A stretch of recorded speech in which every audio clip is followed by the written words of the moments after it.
So Mario Kart World has these intermission courses, and they're not like your standard 3-lap tracks.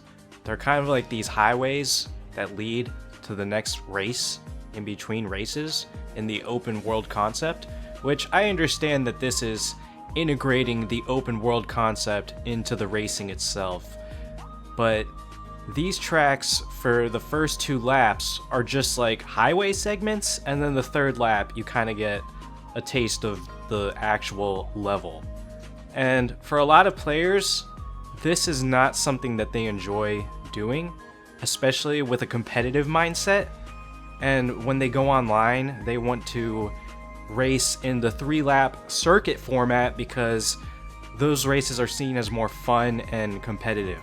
This concept isn't even necessarily new. We actually saw this in Mario Kart 8 with Mount Wario and Big Blue, but I think the main difference between that and these intermission courses is that those tracks were 2 out of a plethora of standard 3-lap circuits, so it was seen more as like just a fun little gimmick.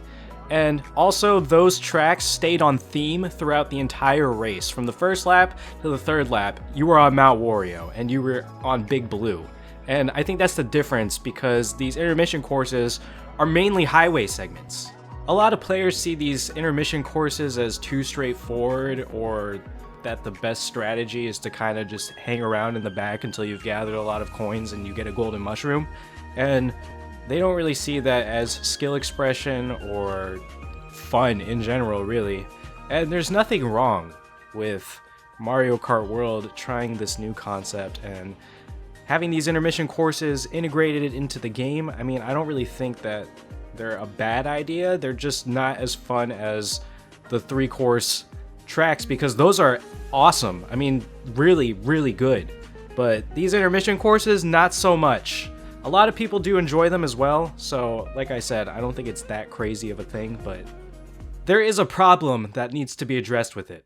So players quickly found out that if you pick random when you're playing online, and your course gets chosen, there's a 0% chance that it's going to be an intermission course. And people saw this as the solution to getting 3-lap circuits. If they didn't want to do the intermission stuff, they would just pick random and hope that everyone else picked random, or that they got selected. Nintendo, however, has come out with an update to where now, if you select random, there's a chance that it's going to be an intermission course anyways, which lowers the odds even more of people getting the 3-lap circuits. And needless to say, there is a demographic of Mario Kart players who don't like this one bit. Players see this as Nintendo kind of forcing their gimmick on them, and they have to just participate. And a lot of people even see it as Nintendo being spiteful because of the amount of players that ask Nintendo to separate the open world and intermission course stuff away from the classic racing. And they had a solution to that online by picking random, but Nintendo patched that out. And now they have no choice but to mostly play intermission races because that's how it's set up. And like I said, these intermission courses aren't designed for people who want to play this game competitively, because they're so linear and they have such exploitable strategies that people see as lame that they're just not fun to anyone who wants to take this game more seriously than the casual audience.